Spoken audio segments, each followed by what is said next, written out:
Welcome, everyone, and thank you for joining our webinar today on teaching health justice to different student audiences.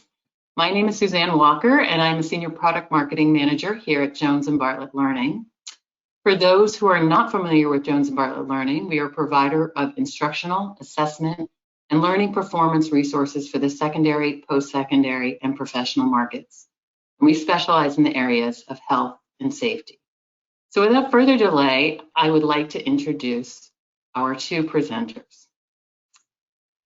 First, we have Elizabeth Tobin Tyler, who is the Associate Professor of Health Services Policy and Practice at Brown University School of Public Health.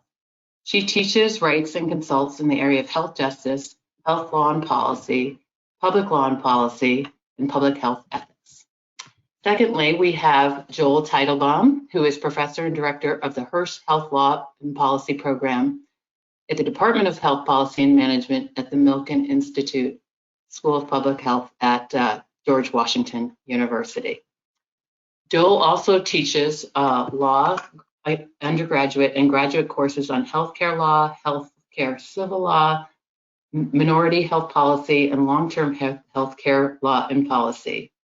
In addition to this book that you're going to hear about today, Joel is also an author of Essentials of Health Policy and Law, which is coming out in a 5th edition next month. And with that, I'd like to turn things over to Elizabeth Tobin Tyler, who's going to tell us more about health justice and the book. Liz? Thank you, Suzanne. Our first point is that we'd like to talk about why a full-length textbook on health justice. Our first edition, which was a primer, was really designed to promote a teaching tool that explicitly described and analyzed the ways in which laws, policies, systems, and practices influence health inequities, and to try to help to move the discussion forward toward one of justice and not just equity. So we had actually discussed and planned to expand our primer into a full-length textbook, but the events of the past 2 years really made this project more urgent. And as you all know, I'm sure, there are many reasons that a discussion of health justice is really important and really important to teaching students from various disciplines. First of all, the US has persistent entrenched health inequities, and we see these as directly related to policy failures. The US is last among wealthy nations in providing healthcare and a safety net for low-income people, for supporting a living wage and employment protections for low-wage workers. We offer, as a country at the federal level, no family and medical leave. And I think, as a culture, we have really failed to understand how a lot of our social problems, including things like the opioid crisis, racism, homelessness, child mental health, I could go on, are connected to economic deprivation and policy failure. And so a discussion of justice and not just inequity, I think, is really critical. Second, our population health outcomes are getting worse. Not only do we have entrenched inequities in health by racial, ethnic, and socioeconomic group, but we have our health outcomes, population health outcomes, have worsened over time. Maternal mortality and morbidity is worse among wealthy nations. Life expectancy has actually been declining. So again, understanding where we are as a population in terms of health and how this connects to policy is critical. And then, of course, the COVID pandemic has illuminated the need for significant sustained structural changes. And all of those things, all of the things that we've been seeing in terms of inequities are clearly related to policy failures and the need for structural change. The sort of so-called racial reckoning that has occurred since the murder of George Floyd has also enabled new conversations about how racism affects health. There's a growing research base for understanding the effects of racism on health, how discrimination contributes to stress, what we call weathering, how police violence and its collateral effects on communities affects health and mental health, particularly for communities of color, how mass incarceration destroys opportunities for health, particularly, again, for communities of color, and how segregation and redlining and many of the discussions about the legacy of laws and policies that have left the U.S. as an extremely segregated nation, how those things also implicate health. So there's much to be discovered and discussed among students about the ways in which not only the legacy of laws and policies affect current health outcomes, but the ways in which those laws and policies continue to perpetuate gross inequities. And I think, for this generation, and when we talk about students, we're talking about healthcare professionals, we're talking about public health practitioners, we're talking about lawyers and law students who are moving into the practice of law. There is such a need for an intersectional understanding of these issues, but also interprofessional skills that allow them to effectively work together and collaborate to address really complex structural law and legal and policy problems that lead to poor public health. And then I think students are asking what they can do. I think many of the students that I work with in particular are very astute in their understanding of the social determinants of health, of health inequities, and they want to move beyond a description of that into what can we do and how can we make change. So I think, we have to begin with the question of what is health justice. And, one of our goals for the book is really to expand that discussion and to talk about what we mean by health justice, especially how we delineate notions of justice and equity. So we think a lot about definitions in this book, but just to kind of talk about how we have thought about the differences between health inequities and health justice. Typically, when we talk about health inequities, we define them as differences in health status or in the distribution of health resources between different population groups, arising from social conditions in which people are born, grow, live, work, and age. So that's the language of social determinants of health. Health inequities are unfair and would be reduced by the right mix of government policies. So that's obviously implicating justice. But I think when we start to move more towards a discussion of health justice, we think more about how do we probe the why, the how, and the who of health inequities by really interrogating systems of oppression that are supported and structured by specific laws. So really trying to delineate the ways in which specific laws and policies and the way that they're carried out and practiced implicate health inequity. And so health justice really demands structural change, and it also demands structural change that's identified and driven by people that are the most affected. So we think of health justice as demanding both critical interrogation of systems and active engagement in structural change. So I know many people have thought about health justice, how they would define health justice, how they would frame health justice. For our purposes, we came up with a fairly lengthy description of how we think about health justice, but it's really meant to help frame the notion of health justice for students as they begin their journey in understanding these different issues. So I'll just read our definition. Health justice means that all people have the opportunity to reach their full health potential. It recognizes that individual and population health and well-being are primarily driven by upstream structural factors, meaning laws, policies, practices, and systems, not by individual behaviors or choices of those in poor health. And we really do try to talk specifically in the book about the ways in which health inequities or health disparities are often described, particularly by policymakers, as poor judgments or poor health choices by individuals. And so we're really making the distinction between what individuals do versus what policy provides. Secondly, health justice addresses health inequities and healthcare inequalities by recognizing the human rights, civil rights, value, and dignity of all people. So the book takes a very strong human rights approach to the issues that we describe in each of the chapters. We give quite a bit of detail on civil rights laws, and primarily we talk about the notion that there is no person that deserves to have worse health, that all people deserve the opportunity for health.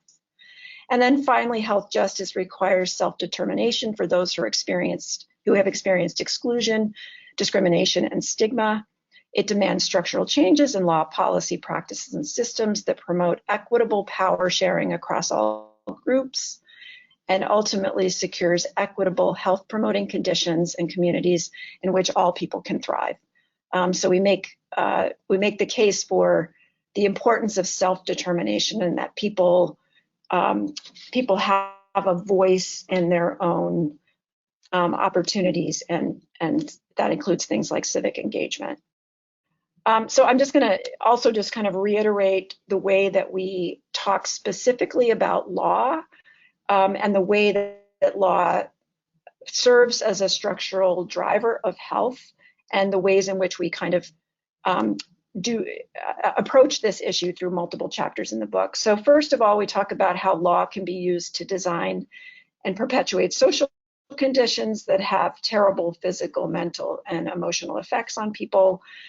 So this has to do with social determinants of health, but really taking it beyond a description of social determinants of health and talking about the ways in which social conditions do not occur naturally, but are in fact shaped by laws. So if you think about housing laws and policies, you think about the lack of government supports and investments, you think about laws governing immigrants' rights, all of those laws and the ways that they're implemented create the conditions in which people have less opportunity to be healthy.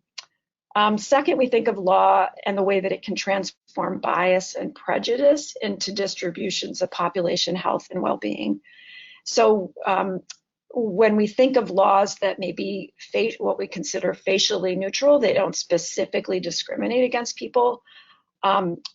They, in the ways that they are written, implemented, and enforced, may often and does often allow bias against certain groups, which leads to different outcomes for people. And so the ways in which law sort of perpetuates bias and prejudice. And then also the ways in which laws are enforced is critically important. So are they equitably enforced based on the population? So for example, housing codes that are meant to protect low-income tenants, or all tenants really, from protect their health and safety, are not equitably enforced based on the neighborhood people live in. And so, unsafe and unhealthy housing has a disparate impact on particular communities. On the flip side, there may be over-enforcement in certain communities of minor criminal infractions, and a larger police surveillance and presence that can also in fact affect population health, particularly in communities of color. The way laws are interpreted can help or hinder health, and certainly we talk about many court decisions and the implications of those court decisions for different communities, whether it has to do with reproductive justice and the implications for particularly women, or whether it has to do with the way that civil rights are interpreted with regard to LGBTQ plus populations. Those are critically important as well to health. And then finally, law can serve as an important remedy. Law can be structured in a way that actually directly addresses equity and improves equity, and the way that resources are distributed, in the way that government officials are held accountable for things like bias and discrimination, in the way that neighborhoods and communities can be redesigned to be less segregated, and investments and rules that promote health in those communities. One of the things that we do in the book to ground the notion of health justice is to begin the book with some foundational chapters. And two of those chapters, I think, are really important for students to begin to think analytically about health justice. The first is a chapter that includes a discussion of critical theories. And this is really meant to help students understand sort of the structural issues that we're talking about, and in particular, how critical theories really interrogate norms that are set by those in power that really serve to stigmatize and disadvantage certain groups. And without sort of interrogating those norms and understanding where those norms come from, who gets to decide what norms are, how those norms then stigmatize and discriminate against particular groups, and then how that stigma, exclusion, discrimination actually impacts the health of those populations is really critical. And so we thought that it was important to start with critical theory as a way to understand disadvantage and how people are stigmatized based on those norms. And then second, we really wanted students to understand the role of social movements in driving structural change, and really understanding how there have been successes through social movements in bringing about important social change over time, and the ways in which momentum, organizing, collaboration across groups and sectors has really supported social change over time, and how those lessons could actually really help with what we hope will become a health justice movement. So just in terms of how we frame health justice and the way that we do this in the book, we sort of take these 5 pillars, one of which begins with the notion of healing and sort of the idea of truth and reconciliation, which is that we can't really move forward and have a just society until we confront the past, and we address stigma and inequality and racism. And part of that, a large part of that, is understanding our laws and policies, how they were framed, by whom they were framed, and how they continue to serve as a structural determinant of health. Secondly, the importance of accountability. And so we talk a lot in the book about the importance of data-driven law and policy, that understanding and using evidence to support the way that we structure law and policy, but also how we implement and enforce those policies. So, for example, if we see particular communities disparately affected by the way in which law has been written, enforced, implemented, we should be able to make changes to those laws based on that evidence, but also to hold accountable those that are responsible for enforcing and implementing the laws in just and non-discriminatory ways. Third, we talk a lot about access to justice. This is a big conversation in the legal community, but the fact that people have differential access or opportunity to exercise their legal rights and to challenge discriminatory treatment has much to do with their ability to access lawyers and legal advocates and others that can be supportive, based on the fact that they can't afford that, and the need for systems changes that allow for equitable access to legal advocacy and supports that mean that everybody has equal access to the justice system. Fourth, we talk a lot about the need for looking both at universal and targeted policies and investments. So, for example, a universal policy that would be very beneficial to particular groups like women would be having federally supported family and medical leave. And obviously that would be crucial for many people, but it would have a particular benefit for women, and women who are often the ones who struggle with that issue. But also thinking about targeted investments, where could we make changes in terms of income supports, again, a universal policy of healthcare access, universal policies around housing and food, but also targeted investments to communities that most need those kinds of investments. And then finally, the importance of democratic engagement. This is our discussion about self-determination, and that most affected communities need to have a voice in policy, politics, and systems. This is obviously critically important with all of the discussions that are happening now around voting rights, and who is going to be able to make decisions in our democracy that are most beneficial to all of us, but particular populations.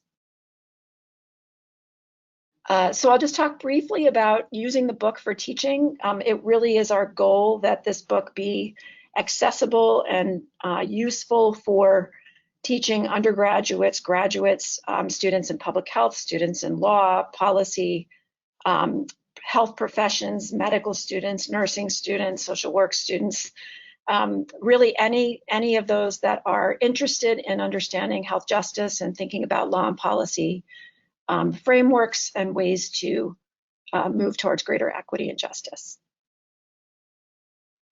So this is just examples of how the book might be used in different disciplines. It certainly can be used as a standalone course. This is a full-length textbook, which gives the opportunity to have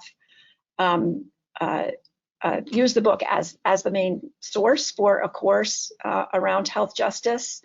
But it can also be useful for supplementing, a range of different courses. So in public health, courses on health inequities, courses on race and health, social determinants, disability, public health policy. For those of you that teach law, you're most used to teaching case law. Many of you, we see this as a could be a standalone course around health justice that could be supplemented with other case law or other texts that are specific to law for law students. Or the book could be used as a supplement in a range of different courses, again, health law, public health law, race in the law, gender in the law, disability law, anti-discrimination law. And then for medicine and other health professions, again, a standalone course, or part of a curriculum for health system science, which is a new sort of area for medical schools. The medical school at Brown that I teach at, we have used our primer, our health justice primer, as part of our teaching health system science, healthcare administration, health policy, courses on social determinants, et cetera. So it's our hope that those of you that want to teach a full course could do so, but also could use the book as an important supplement to bring justice issues into your other courses. And just in terms of using the book, as I said, we really see it as accessible to multiple audiences and levels. It's really an excellent opportunity for those of you that teach interdisciplinary or interprofessional courses. I myself have taught courses that have involved law students, medical students, social work and nursing students in one classroom. So this, obviously would be a great opportunity to bring different disciplines together. The chapters do highlight potential next steps and policy options. So there are opportunities to really have students think about policy change in their own communities and to, add exercises that allow them to explore policy in their own, location and where they're working. And then finally, we have teaching materials. We will be supplying discussion questions and answers and some case studies. And we do have a sample syllabus that's now available on the website that is useful if you're thinking about a full semester course. So with that, I'm going to turn it over to Joel, and he's going to talk in more detail about the book itself. Great, thanks, Liz. Good afternoon, good morning to everyone. Thank you for joining us today. So Liz had the dual tasks of talking about why we decided to expand the original primer into a full-length textbook, and she also had to talk about what we mean in the book by health justice. I'm going to talk about the how, so how we decided to piece the book together.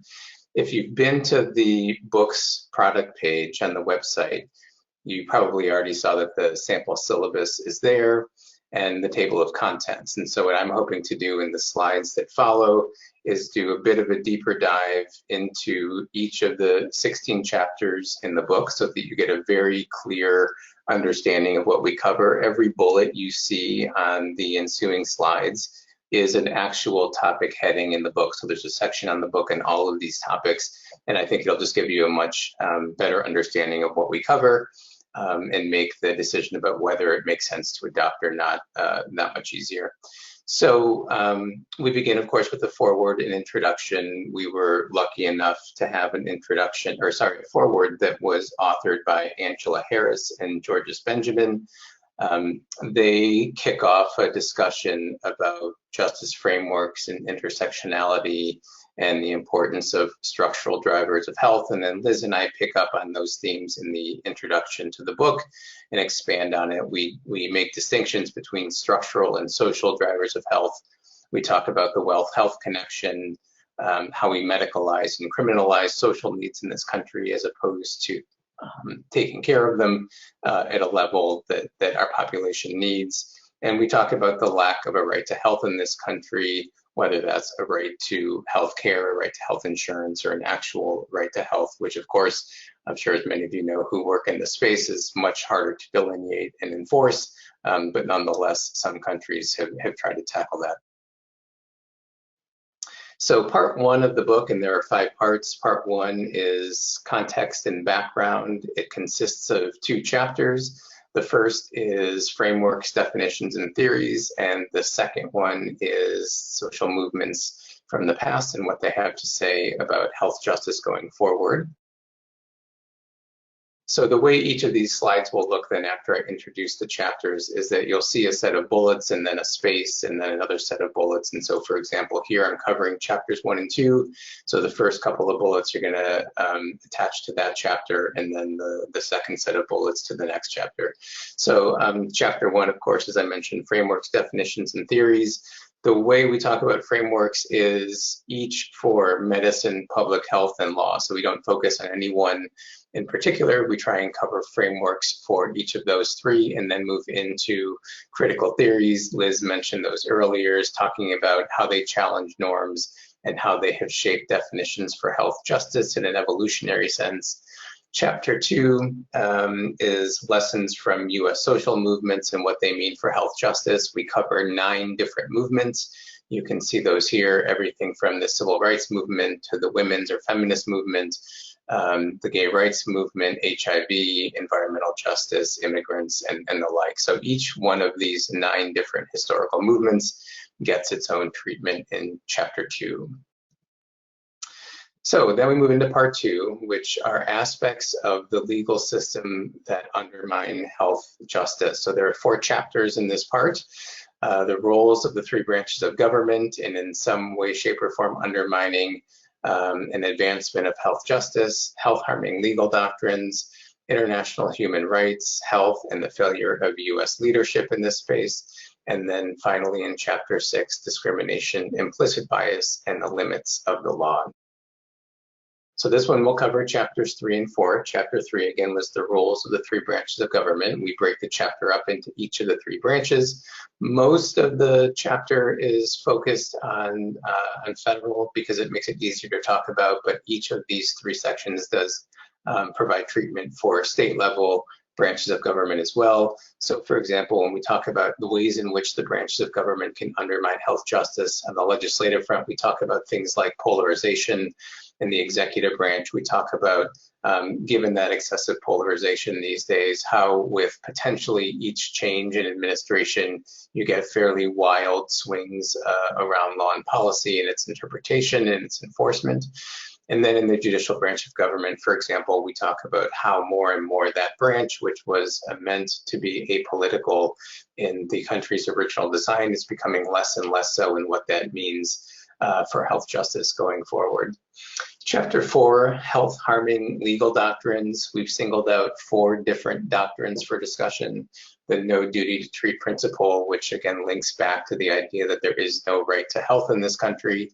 We talk about how historically poverty has been excluded from protection under the Constitution, even while the US Supreme Court has moved to protect certain populations, but not the impoverished.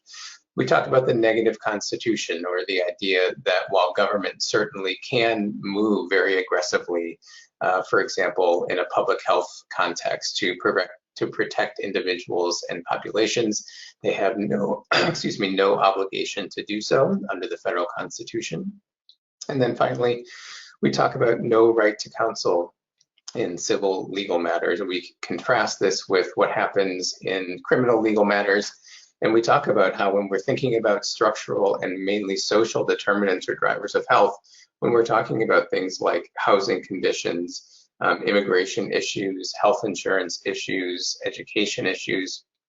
All of those things are effectively handled as a civil legal matter, obviously, and that there is no right to counsel in those kinds of matters, and just how badly at the federal level, given that there is a federal program for civil legal aid, just how badly we underfund that. Chapters 5 and 6. Chapter 5, again, as a reminder, is international human rights. Chapter 6 is discrimination, implicit bias, and the limits of law. So in the human rights chapter, we first lay out what we mean by the international human rights regime, talking about the important international organizations and documents that define what we mean by human rights.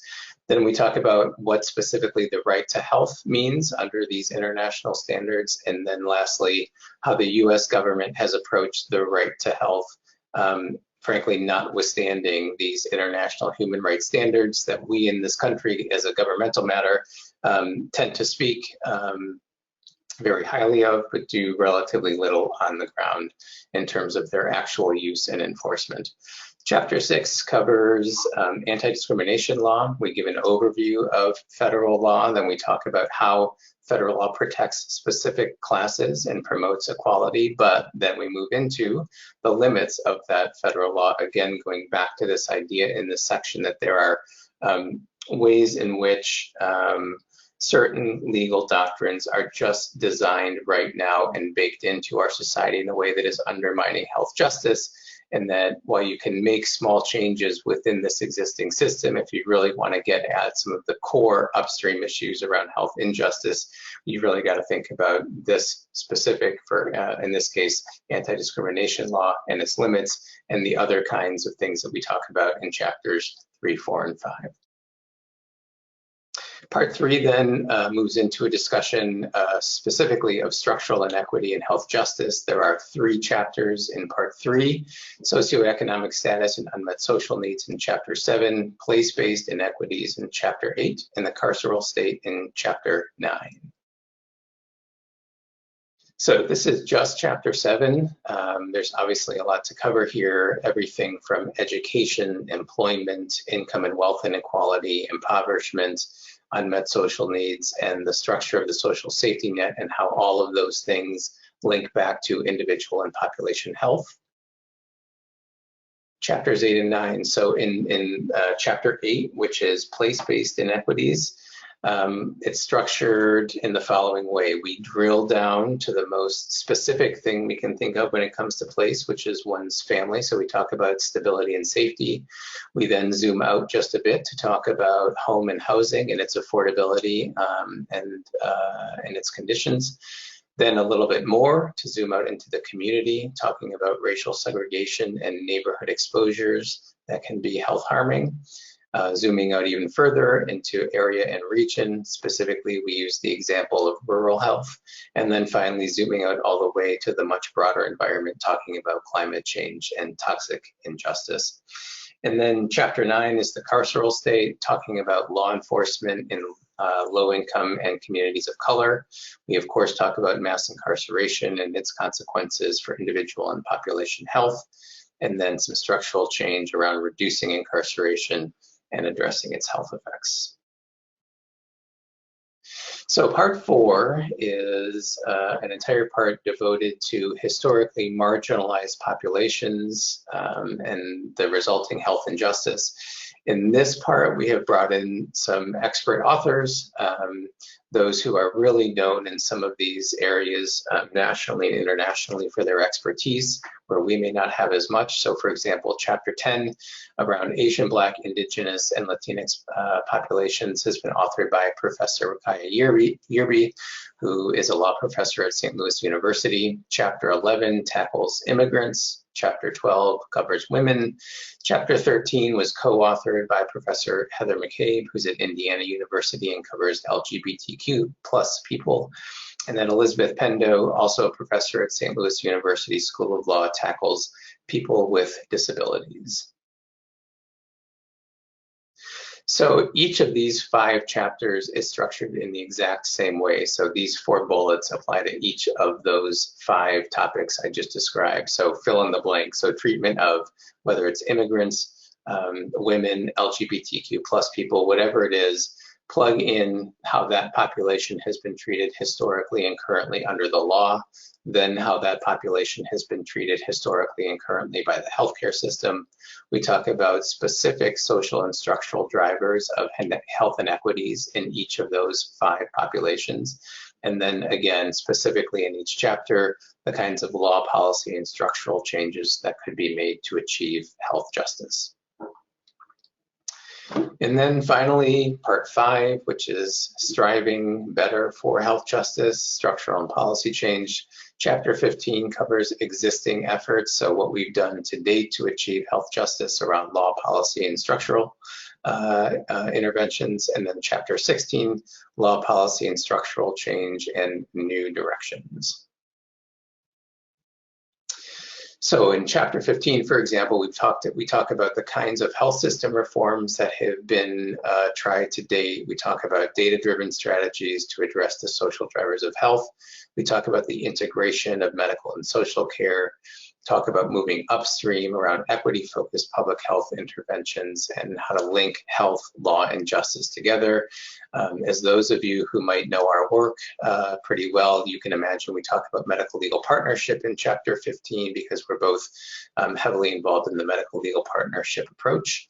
Then in chapter 16, sort of looking ahead, and this links back to what Liz was talking about earlier around notions of truth and reconciliation.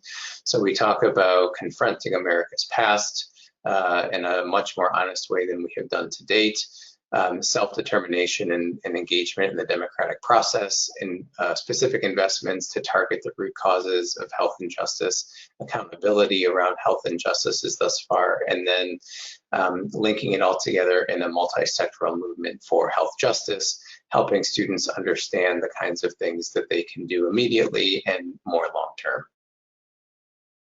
So there is a book conclusion, of course, where we summarize the key elements needed for this shift toward an enhanced wide-scale effort around health justice.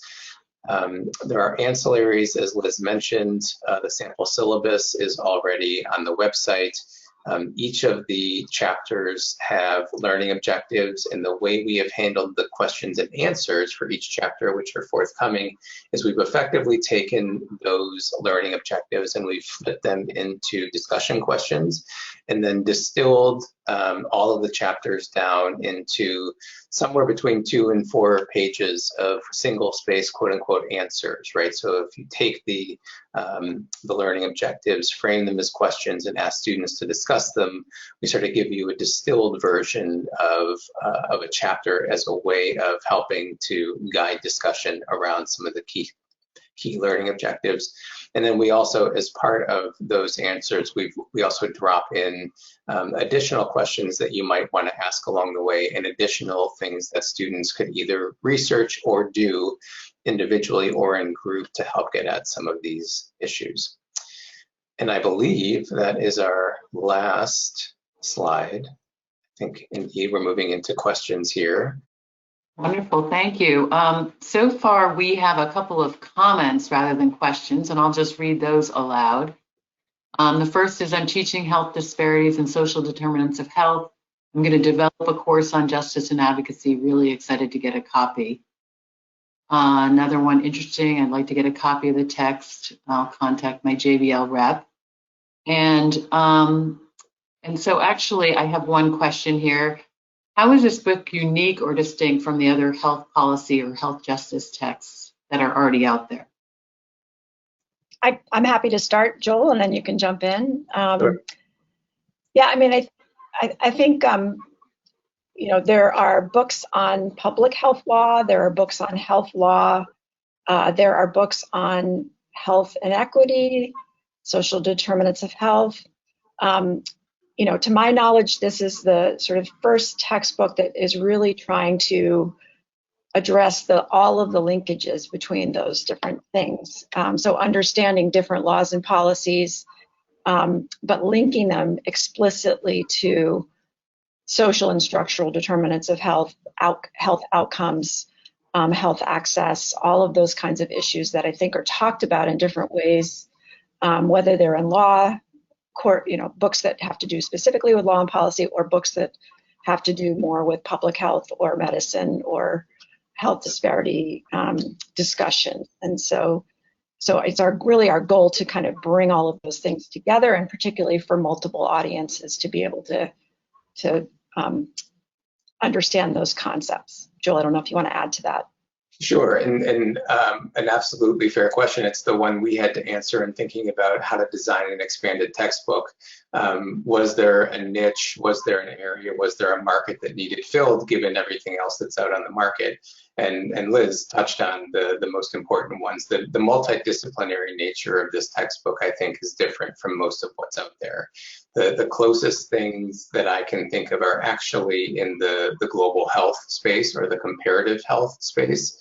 And there's nothing that, to my knowledge, to our knowledge, that quite ties the issues that we've described today together in one place in a textbook that isn't a case book. And so it's, I think, that that component that is really key, which is because the use of case books is so prominent in law schools, we were thinking about creating a book that would be both supplemental to law teaching, but also could talk about law and policy and structural change in a way that non-law students, regardless of what they were studying, medicine, public health, social work, could really understand. And so we really try and straddle between talking in depth about the way that law and policy and other structural factors and drivers affect population and individual health in this country, while also trying to make it readable enough and consumable enough for a non-legal audience. I think that ties in with one question that came in here. How much legalese is there in the text? I teach occupational therapy students with no background in law. So right. I'll start with this one, and Liz, you can jump in. So I have the unique experience, I think, in my own teaching. I have an undergraduate health law course, an MPH level healthcare law course, and then I teach a public health law course at the law school. So I've sort of had experience over the years of thinking about how all of these different kinds of audiences best learn and best consume information. And I can tell you that to the extent that there's legalese in the book, it's immediately followed by a parenthetical or by a fuller description of what we mean by that, so that folks that aren't familiar with the law or legal studies or legalese can basically stay caught up. There's also a glossary both in the book and in the ebook as well. So we specifically tried to not do a book that was legal easy in nature, if I can create that term. Liz, do you want to tack on to that? Yeah, I mean, I like Joel. I've taught, I currently teach medical students. I've taught medical residents. I teach public health undergrad and graduate students, MPH students, have taught law students, but you know, I've really over my teaching career have worked very hard to figure out how to teach law to non-law students. And so I think both Joel and I have a good sense of how to talk about legal concepts and legal principles. And, you know, even when we describe cases in the book, we talk about them in a way that is I think, very accessible to anyone who, you know, would not have any legal background. And really it's meant to provide them with a better understanding of the way that law connects to health, but also just to give them, you know, background on particularly when we talk about cases, just cases that are really basic to the issues that we're talking about and important to know about, without them expecting them to be able to, you know, read case law in the same way that a law student would. Are there exercises that teach advocacy skills?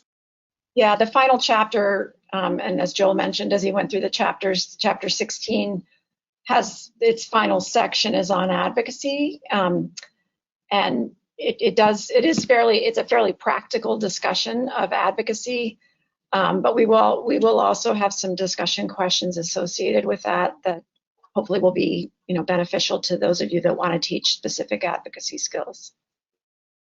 I'll also note, I guess, not meaning to plug my other textbook, just as a way of trying to be helpful, there is a full chapter around what it means to do federal advocacy and how to do it in the other textbook, The Essentials of Health Policy and Law. And Suzanne, you might be able to describe either now or offline how people go about being able to pluck an individual chapter or build a book using different chapters. But so in the other textbook, there is an entire chapter dedicated to health advocacy and how to do it.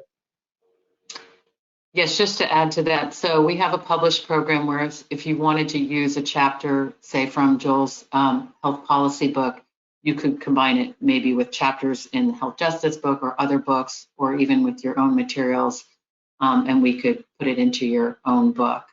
But that's a whole nother conversation. And if you're interested, I can certainly follow up with you on that. So there's a question here. Do you tie into National Academy of Medicine reports? So lots and lots of references in the book to resources of all types, including NAM. So we refer to legal cases, we refer to scientific studies, we refer to epidemiological studies, we refer to policy reports and the like. And so each chapter has anywhere between 40, 60, and in some cases more references that can be used for follow-up and for supplementing the textbook. If you want to add, Liz, please go ahead. I was just going to say that that we use a number of NASM reports as references and as background for our discussion. There's another question here. Do you look at various theories of social justice, such as the capability approach? Not specifically. I think in our discussion of social movements, we talk about different strategies around social justice. We don't sort of lay it out in terms of capability approach and others, but we certainly talk about some of the ways in which social justice advocates and movements have approached social change. Okay, there's another question here. Loved your primer. Do you in the book discuss what to change in policy to redress the income/wealth disparity in the U.S., which is an important driver of health inequity? Liz, I'll let you take that one. Thanks. We do. In each chapter, we sort of end the chapter with discussion of policy options. And then in chapter 16, which is our sort of looking forward, what would it take to achieve health justice? We talk about different options, including things like, basic income support, different ways in which redistribution of wealth could be achieved. So we definitely sort of raise different options for ways that that income inequality could be addressed. And we try to raise those issues, and I think our perspectives are certainly in the book, but really to allow you to have those conversations and discussions with your students about what would be the best approach to address these really difficult social problems, especially income inequality. Yeah, that topic comes up from the introduction to the book all the way to the conclusion, and in several places in between. There's another comment here. I've used your primer for my health and social justice course for 2 years. Students really love it. Will the primer still be available? The answer is, as long as we have stock, it is available. But maybe you could speak to Joel and Liz how they could use this new edition, basically chapters out of it, for the same purposes.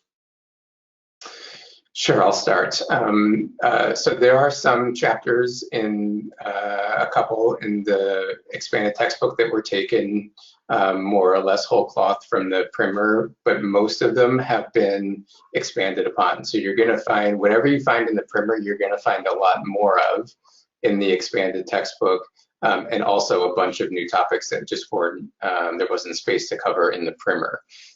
So I don't, Suzanne can speak to the issue of continuing to print the primer in light of the second edition. So as she mentioned, as long as it's in stock, you can find it. But again, maybe going back to what you're looking for is something like the primer that is a supplement to other resources you're using for your course, you might be able to build something of a newer primer, right? If you don't want a full-length textbook like this one, you could take a handful or more, half of the book, for example, and build it into what is then a 7 or 8 chapter primer, which is what the first one was, right? We sort of think of the primer as a 1 to 2 credit book, and this is a full-length 2 to 3 credit book because you've got a full semester's worth of material in the one place. So if you wanted to go back to a primer style because of the other resources you're using or the length of the course that you're teaching, and the primer at some point becomes unavailable, you could basically build your own using this new expanded book. Okay. Are there resources that guide students on how to access and examine laws and pending state and federal legislation on health and health policy? Do you want me to read that again? Yeah, well, I can say what I think I'm taking from the question. Sort of, is there information on how to sort of track current policies? If that's the question, we don't provide details about how one goes about tracking current policies, but we certainly talk about a lot of different laws and policies that that implicate health justice, and so students could certainly research those. I think as part of teaching this topic, there would certainly be ways for students to, as I sort of mentioned in my presentation, kind of pick up from what we talk about and then really look at either their local or state policies or, follow and research a federal policy that's described in the book. Another question here. If health justice was not a standalone course, which section of the book do you think is most appropriate to integrate for an introductory health system course for health care administration students? It's a tough question. I'm trying to think about the parts and how I might do it. Probably rather than taking a part or two out of the book, I think I'd probably go back to what we talked about earlier, which is taking different chapters and creating your own mini book, even if it's 3 chapters or 4. I don't think if I was teaching a course like that one, I would necessarily snatch just a part out of the book and think that it's going to do the trick. I think you might want something from, something introductory and contextual from part 1. So one of those chapters, probably the definitions and theories and frameworks. And then what from part 2 might give, if it's health administration students, an understanding of how maybe it's the chapter around how the 3 branches of government operate. So they get that kind of understanding, right? Maybe in that kind of a course, something around international human rights standards isn't going to be as important. Maybe understanding some of those underpinning legal doctrines, not quite as important. And then same thing, you sort of move through and pluck something from each or most of the parts and able to do that, to enable you to do that. I don't know, what do you think, Liz? Do you have a different thought? Yeah, I would agree. I mean, I don't think one particular part would serve well, but sort of picking the appropriate chapters across the book, and certainly the final 2 chapters about sort of where we are with trying to existing policies and structures for trying to address health justice, I think would be very useful, because there's a lot of healthcare discussion about what the healthcare system is doing in that vein. And then the final chapter 16 is really conceptual, which I think would be very helpful. But I agree with Joel, sort of starting with some of the introductory discussion, and then some of the sort of legal structure discussion would be very useful as well. We have another question here. You mentioned the intersection of health and social policy, which is clearly necessary. Do you discuss the needed synergy and bolstering of primary care and public health with community focus, such as in Costa Rica?